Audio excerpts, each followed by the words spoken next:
बिस्मिल्लाहिर्रहमानिर्रहीम। अस्सलाम वालेकुम डियर स्टूडेंट्स, सबसे पहले आपका वेलकम है द एक्सीलेंस एकेडमी प्लेटफॉर्म पर। डियर स्टूडेंट्स, आज हमने बायोकेमिस्ट्री का जो टॉपिक डिस्कस करना है वो है ग्लाइकोजन मेटाबॉलिज्म।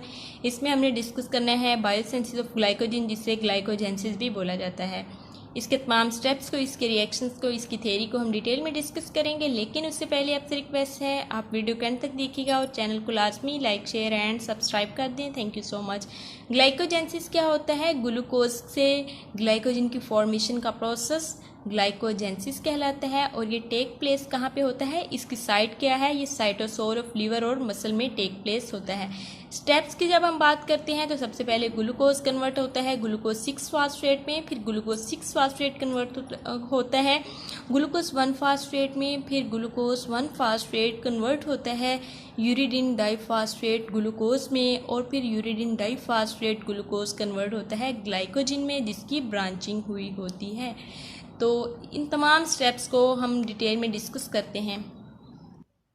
स्टेप्स की जब हम बात करते हैं तो सबसे पहले एक्टिवेशन ऑफ ग्लूकोज है, फिर इनिशिएशन है, फिर इलोंगेशन, फिर ग्लाइकोजन ब्रांचिंग है।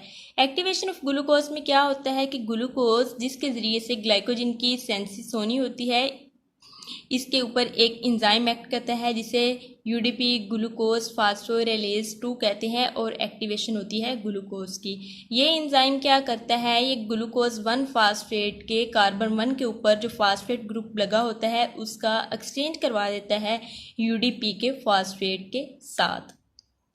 यहाँ पे ये रिएक्शन आप देख सकते हैं, ग्लूकोज 1 फास्फेट प्लस यूटीपी, तो प्रोडक्ट क्या है? यूडीपी ग्लूकोज और प्लस इसमें हमारे पास फॉस्फेट आता है। ग्लूकोज 1 फास्फेट डियर स्टूडेंट्स जो होता है ये रिएक्ट करता है यूरिडिन ट्राइफॉस्फेट के साथ, ताकि हमारे पास फॉर्मेशन हो सके यूरिडिन डाइफॉस्फेट ग्लूकोज की। ये रिएक्शन जो है इसे कैटालाइज किया जाता है एक एंजाइम जिसका नेम है यूडीपी ग्लूकोज पायरोफॉस्फेटेज। तो ये इस एंजाइम के जरिए से इसकी कैटालाइजेशन होती है किसकी? ग्लूकोज 1 फास्फेट प्लस यूटीपी की, ताकि हमारे पास प्रोडक्ट जो है ये यूरिडिन डाइफॉस्फेट बन सके। फिर आता है इनिशिएशन। तो इनिशिएशन में सबसे पहला जो सब स्टेप है वो है requirement of primer to initiate glycogenesis. Glycogenesis के प्रोसेस को स्टार्ट करवाने के लिए एक प्राइमर की ज़रूरत होती है, और प्राइमर जो होता है ये स्मॉल फ्रेगमेंट होता है प्री एग्जिस्टिंग ग्लाइकोजन मॉलिक्यूल का। तो ये प्राइमर के तौर पे जब एक्ट करता है तो फिर जो प्रोसेस है ग्लाइकोजेनेसिस का ये स्टार्ट हो जाता है। लेकिन जब कभी ग्लाइकोजन का जो स्मॉल फ्रेगमेंट है, प्री एग्जिस्टिंग फ्रेगमेंट, अगर वो अनअवेलेबल हो तो यहाँ पे एक स्पेसिफिक प्रोटीन जो है जिसका नेम है ग्लाइकोजेनिन, ये भी ग्लूकोज को एक्सेप्ट कर सकती है यूडीपी ग्लूकोज से और प्राइमर के तौर पे एक्ट कर सकती है। ये जो एंजाइम है ग्लाइकोजन इनिशिएटर सिंथेज, इसका काम होता है कि ये फर्स्ट मॉलिक्यूल ऑफ ग्लूकोज को ट्रांसफ़र करे किसको? ग्लाइकोजेनिन को, ताकि जो इनिशिएशन का प्रोसेस है ये हो सके। फिर है सिंथेसिस ऑफ ग्लूकोज 1 फास्फेट। तो एंजाइम हेक्सोकाइनेज मसल के अंदर और ग्लूकोकाइनेज लीवर के अंदर कन्वर्ट करता है ग्लूकोज को ग्लूकोज 6 फास्फेट में, लेकिन फास्फोग्लूकोम्यूटेज एंजाइम जो है ये कन्वर्ट करता है ग्लूकोज 6 फास्फेट को ग्लूकोज 1 फास्फेट के अंदर, जैसा कि यहाँ पे आपको दिखाया गया है। तो इस तरह से ग्लूकोज 1 फास्फेट की सिंथेसिस हो जाती है हमारे पास। नेक्स्ट सब स्टेप जो है यह है सिंथेसिस ऑफ यूडीपी ग्लूकोज, या इसे यूडीपी ग्लूकोज फास्फोराइलेशन भी बोला जाता है, जिसमें ग्लूकोज 1 फास्फेट जो है ये रिएक्ट करता है यूटीपी के साथ और प्रोडक्ट बनता है यूडीपी ग्लूकोज, जिसे यूरिडिन डाइफॉस्फेट ग्लूकोज का नेम दिया जाता है, और इस रिएक्शन को कैटालाइज करता है एक एंजाइम यूडीपी ग्लूकोज फास्फोराइलेज। तो यहाँ से ये आप देख सकते हैं किस तरह से यूडीपी ग्लूकोज की फॉर्मेशन हुई है। नेक्स्ट स्टेप में होती है glycogen synthesis by glycogen synthase. तो यहाँ पे यूडीपी ग्लूकोज जो है ये रिएक्ट करता है ग्लाइकोजन के साथ, तो यहाँ पे एंजाइम जो एक्ट करता है ग्लाइकोजन सिंथेज होता है, और हमारे पास जो प्रोडक्ट बनती है वो ग्लाइकोजिन होती है।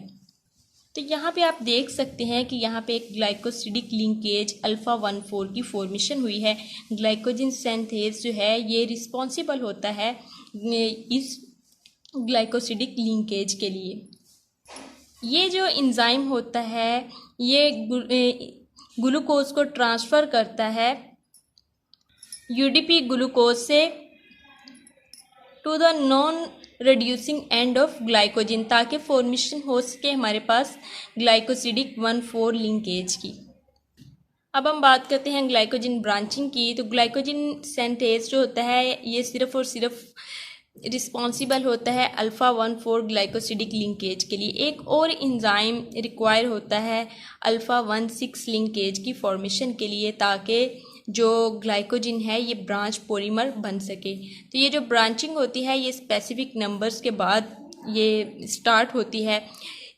जितने ज़्यादा ये हमारे पास जुड़ते जाते हैं ग्लाइकोजन के मॉलिक्यूल्स, तो इस तरह से ये साथ साथ फिर ये ग्लाइकोजन ब्रांचिंग भी स्टार्ट हुई जाती है।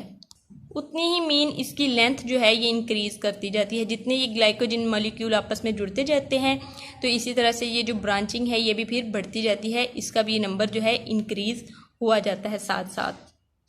अब बात यह है कि ये ब्रांच बनती कब है। ब्रांच इस वक्त बनती है जब अल्फ़ा 1,4 लिंकेज जो है इसकी ब्रेकिंग होती है और फॉर्मेशन होती है न्यू अल्फ़ा 1,6 लिंक की।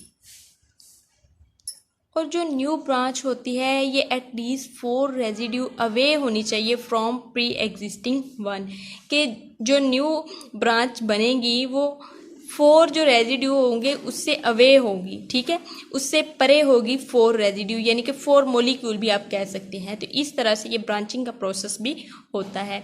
इम्पोर्टेंस की जब हम बात करते हैं तो ये ग्लाइकोजन की सोलबिलिटी को इंक्रीज़ करती है। ब्रांचिंग जितनी ज़्यादा होती जाएगी उतनी ज़्यादा नंबर्स होंगे, टर्मिनल रेजिड्यू बढ़ेंगे, तो वहाँ पे एंजाइम जो एक्ट करने के लिए उनके पास जो साइट है वो भी बढ़ती जाएगी। इसी तरह जो ब्रांचिंग है ये इंक्रीज़ करती है rate of synthesis and degradation. तो ये ब्रांचिंग का प्रोसेस जो है ये भी बहुत इंपॉर्टेंट होता है ग्लाइकोजन सिंथेसिस में।